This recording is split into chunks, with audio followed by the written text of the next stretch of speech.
Vamos avançar um pouco mais aqui, né? Você já tem a sua estrutura analítica, você já sabe como que ela funciona, ela já está pronta, o chat já te entregou isso daí, você não sabia nada, você já descobriu que o chat GPT pode fazer isso para você, tanto na versão gratuita quanto na versão paga, certo? Bom, agora no entanto a gente precisa fazer o quê?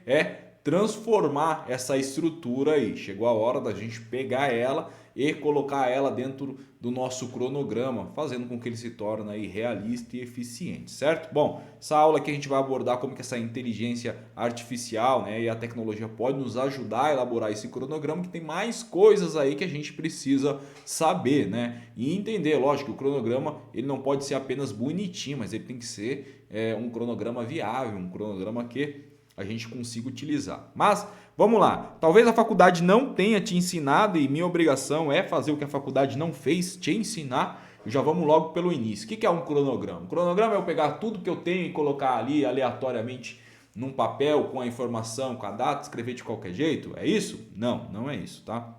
O cronograma ele é uma ferramenta de planejamento que ele organiza as etapas de um projeto ao longo do tempo. E o que ele define? O cronograma ele vai definir sempre o que será feito, quando será feito e quem será responsável por essa execução. Na prática, aí, ó, o cronograma ele transforma as metas em prazos, ajudando a acompanhar o progresso da obra, evitando atraso e auxiliando na tomada das decisões, sempre com base nos dados. Por que nos bases de dados? Porque a gente não monta cronograma aleatório, né? A gente monta em cima do nosso projeto. E o cronograma ele não é estático, o cronograma ele sofre alterações diariamente. Então, em cima dessas atividades que são executadas, são deixadas de ser executadas, ou aquilo que acontece dentro da obra, a gente consegue ter uma visão para tomar as decisões do nosso próximo passo. Ou seja, vamos deixar a obra atrasar, não vamos aumentar o ritmo, vamos colocar mais gente, certo? Então entenda assim, ó, um bom cronograma ele não é apenas um calendário bonito, ele é um instrumento de liderança, de controle de execução, e para isso você tem que estar muito ligado, tem que estar sempre em cima. As pessoas costumam confundir muito, tá? O cronograma como planejamento. Entenda, o cronograma faz parte do planejamento, mas ele não é todo o planejamento, tá? A gente tem que ter ele bem formatado, funcional. Não adianta ter um cronograma bonito que não funciona. E aí tá uma coisa que vocês têm que ficar muito esperto, tá?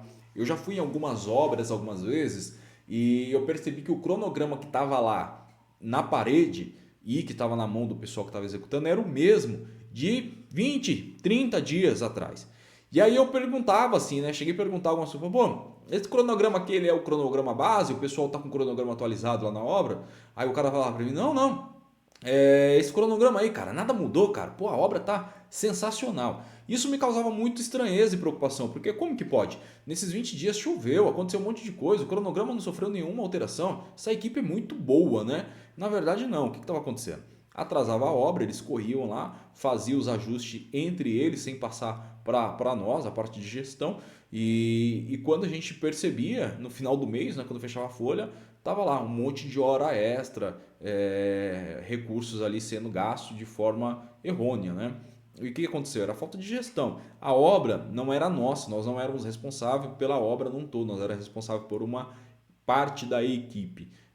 A nossa equipe não sofria tanto com essas alterações, porque o nosso serviço era de infraestrutura, era no canteiro do lado. Mas eles que estavam já na parte de estrutura, meu amigo, a obra virou um rebento lá na questão de custo. Então tome muito cuidado, porque é nessa hora que muita gente tropeça. Faz um cronograma bonitinho, muitas vezes faz um cronograma estimando datas aí que não será possível ser executado. Então ele só coloca lá para poder agradar o cliente, coloca que um serviço vai ser feito em 10 dias. Na verdade, o serviço demora 15 dias para ser executado, e aí quando chega nos 10 dias começa a inventar um monte de desculpa, né? Na verdade, ali na casa dos 8, porque o cliente começa a perguntar. O que isso causa? Causa um estresse danado, tá? E ao contrário, a mesma coisa. Você fala lá que vai demorar 15 dias para executar e o serviço acaba em 10, isso é ruim também, fura o cronograma. Então, põe uma coisa na sua cabeça. Se você superestimar o seu cronograma, o cliente vai ficar puto com você. Porque ele vai falar, pô, meu, você falou para mim que era 10, em 15 dias fez em 10. Se você colocar também ao contrário,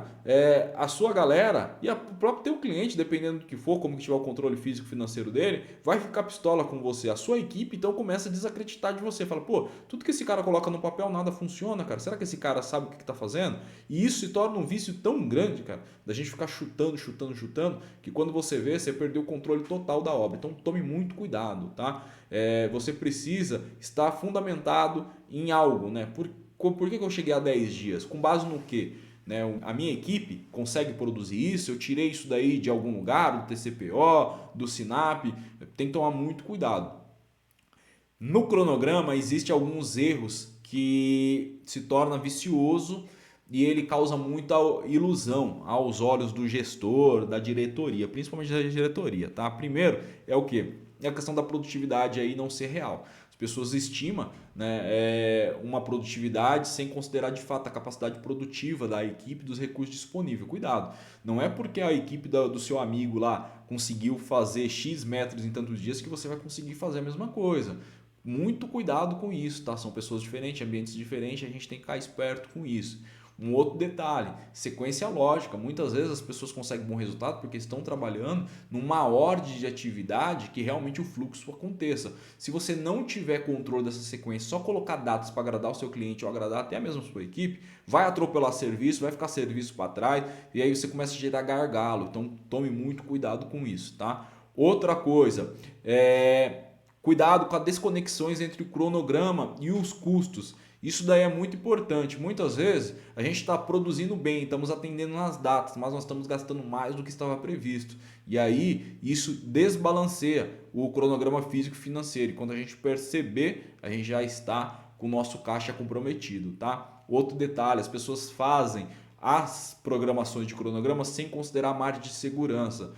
Não é porque hoje, essa semana aqui, tivemos 2 dias lindos, maravilhosos de sol, que vai garantir que o terceiro também seja. Principalmente regiões como São Paulo, região do sul do país, quando a gente pensa que não está chovendo. Então, isso atrapalha. Você precisa colocar folgas, né, que são aí as margens de segurança. É lógico que você não vai ficar colocando lá uma semana de segurança num serviço, né? Toma muito cuidado com isso daí. Tem que ser realista o negócio. O cronograma de um projeto de construção ele não pode ser um mero chute, certo? Ou uma lista de desejo. Por que lista de desejo? Porque o cliente chega para você e fala, eu quero que fique pronto daqui 10 dias. Meu amigo, vai lá, tá ouvindo o barulho aí?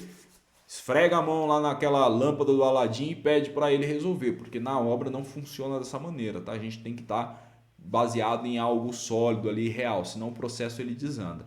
Assim como qualquer estrutura construída, ela precisa de pilares, certo? Aqui a gente também precisa. Com o que a gente está baseando? Nosso cronograma ela é uma engenharia de tempo, se você for pensar. Por que uma engenharia de tempo, Robert? Porque a gente tem que fazer todo um malabarismo aqui, uma sequência para as coisas funcionar e elas têm que encaixar perfeitamente nos seus devidos lugares. Então, olha só, você entendeu já que para a gente fazer um cronograma a gente precisa de uma EAP. Então o cronograma ele nasce lá na EAP, ele tem a origem nessa estrutura, nas etapas, que é onde a gente vai definir o que vai ser feito, quando que vai ser feito, certo? É a sequência.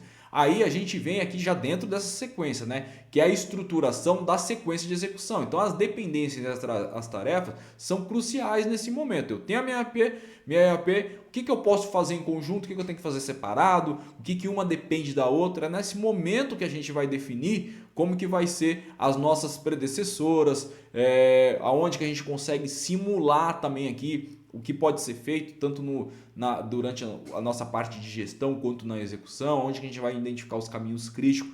Tá nessa fase aqui, e tudo ocorrendo basicamente ao mesmo tempo, certo? Depois que a gente conseguiu estruturar, fez a sequência, chegou a hora da gente ajustar os tempos. Será que realmente o recurso disponível que eu tenho aqui de material, mão de obra e equipamento é o suficiente para fazer essa atividade dentro desse período que eu estou majorando? Por quê, Robert? Eu não sei, acabei de sair da faculdade, eu não tenho noção nenhuma.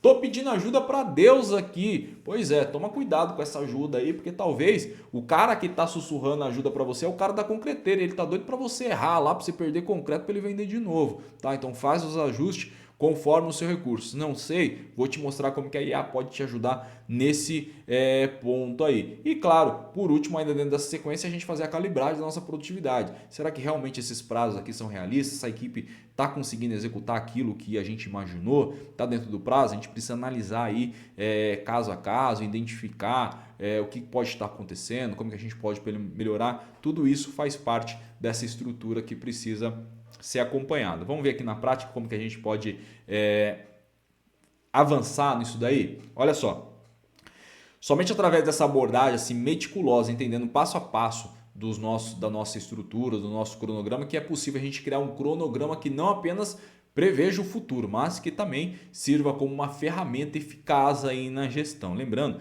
que o cronograma ele é uma coisa, é uma ferramenta muito importante porque ele está mostrando para nós o sequenciamento, está mostrando para nós o prazo, e isso é importante para a nossa gestão, para a gente fazer esse controle, né? Deixa eu compartilhar com vocês aqui, se vocês nunca viram, eu vou abrir aqui uma planilha para vocês. Isso aqui é uma EAP que a gente já fez lá na aula passada. E eu vou mostrar para vocês aqui o que é um cronograma, tá? A gente vai trabalhar esse cronograma, ó. Cronograma é isso aqui, ó. É a gente definir as etapas EAPs que estão aqui, identificar se ela é marco ou não, colocar as datas, né, as previsões que se tem, e ele vai formando para nós, ó, datas de programação, realizado. Aí ele transforma para nós em uma estrutura, um gráfico Gantt, onde eu consigo verificar, o azulzinho é o que está programado, aqui é o que foi executado. Ó, se eu tiro aqui do zoom, ó, vamos puxar um pouquinho esse zoom aqui para a gente conseguir enxergar melhor. Olha lá meu cronograma, ó, que legal.